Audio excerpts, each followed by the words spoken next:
Bismillahirrahmanirrahim. Assalamu alaikum wa rahmatullahi wa barakatuh. Bienvenue dans ce troisième cours. Nous allons parler aujourd'hui de la phrase nominale qui s'appelle en arabe al-jumlatul ismiyya. Al-jumlatul ismiyya. Et c'est donc une phrase qui ne contient pas de verbe. Voyons cela avec un premier exemple. Tayyib, il est écrit ici Muhammadun waladun, ce qui veut dire Muhammad est un enfant. Nous avons ici deux éléments. Le sujet qui est Muhammad, et en arabe, le sujet se dit al-mubtada. Al-mubtada. Et l'autre élément, qui est waladun, enfant ou garçon, est nommé l'attribut. Et en arabe, pour dire l'attribut, on dit al-khabar. Et donc, dans cette phrase-là, il n'y a pas de verbe. C'est-à-dire, en arabe, il n'y a pas de verbe. Mais quand je la traduis, je dis « Muhammad est un enfant ». Le verbe « être » est donc sous-entendu. Et la phrase traduite mot à mot est, si on traduisait la phrase mot à mot, on dirait « Muhammad enfant ». Mais le sens, c'est « Muhammad est un enfant ». Et donc l'attribut, le khabar, waladun, est un nom commun. Et il nous donne une information sur notre sujet, al-mubtada. Il nous donne une information sur Muhammad. Et il nous informe ici que Muhammad est un enfant. Et donc, par exemple, ce n'est pas un adulte. Il nous informe qu'il est un enfant. Voyons un autre exemple. Al-kitabu jamilun, c'est-à-dire le livre est beau.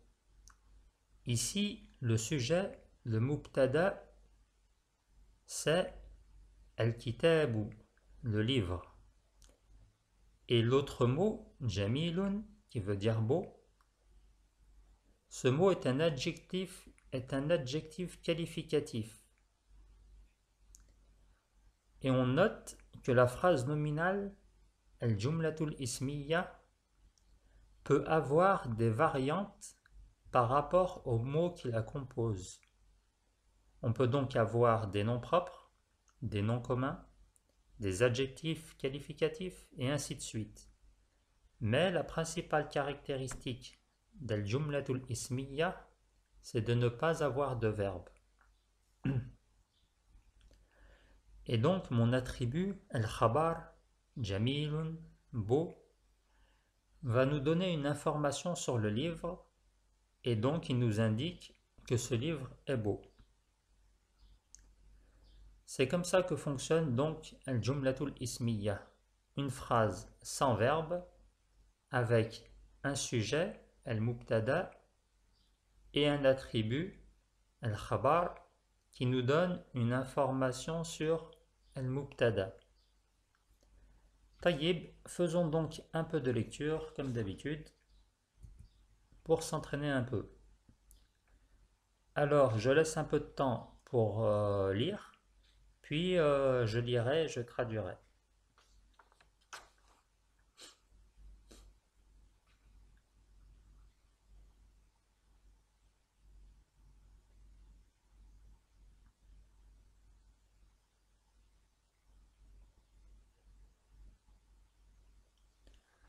Bien, alors je commence.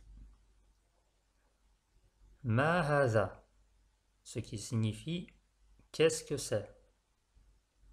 Haza bustanun, c'est un jardin. Al-bustanu kabirun, le jardin est grand.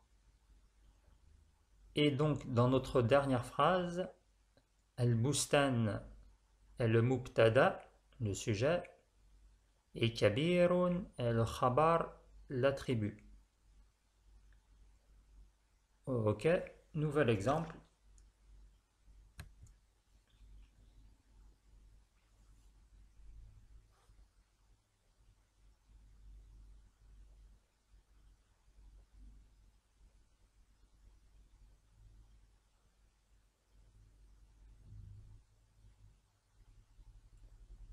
Bien, à moi. Ma hada, qu'est-ce que c'est? Hada asirun, c'est un jus. Al asiru baridun, le jus est frais. Donc, al asir, al mubtada, baridun al khabar. Et c'est notre phrase nominale. Troisième exemple.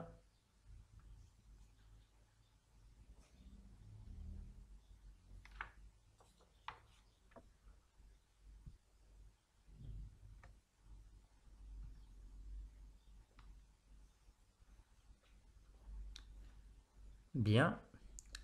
Man hada, traduction, qui est-ce? Man signifie qui. Donc man hada veut dire qui est-ce? Et on avait déjà vu que ma signifie, si j'avais dit ma hada, ça signifie qu'est-ce que c'est? Et on a vu que ma concerne les objets et les animaux. Et man va concerner les personnes. Donc man hada signifie qui est-ce? Hada Ibrahimu, c'est Ibrahim. Ibrahimu tabibun, Ibrahim est un médecin. On remarque avec le mot Ibrahimu qu'il y a des prénoms qui ne prennent pas le tanwin. Par exemple, Muhammadun va prendre le tanwin, mais Ibrahimu ne prend pas le tanwin. Et donc, ça varie en fonction de tel ou tel prénom. Bien, on va passer à un dernier exemple pour s'entraîner un peu à la lecture et apprendre un peu plus de vocabulaire.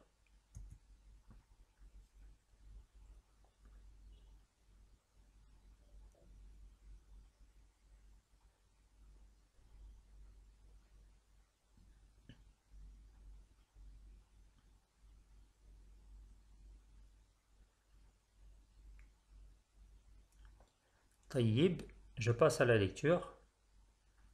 Man hada, qui est-ce? Hada Aliyun, c'est Ali. Hal Aliyun talibun, c'est-à-dire, est-ce que Ali est un étudiant? Et la réponse, Na'am huwa talibun. Oui, il est un étudiant ou oui, c'est un étudiant.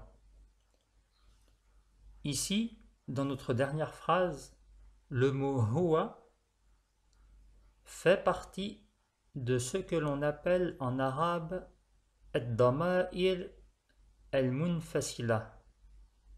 Ad-dama'ir al-munfasila, c'est-à-dire les pronoms personnels isolés. Et huwa va donc correspondre à la troisième personne du masculin singulier et il est l'équivalent en français du pronom il ou lui.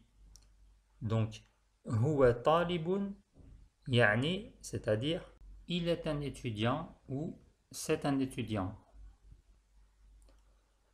On s'arrête là pour aujourd'hui. Le cours est fini et on se retrouve dans une prochaine leçon, Inch'Allah. Wassalamu alaikum wa rahmatullahi wa barakatuh.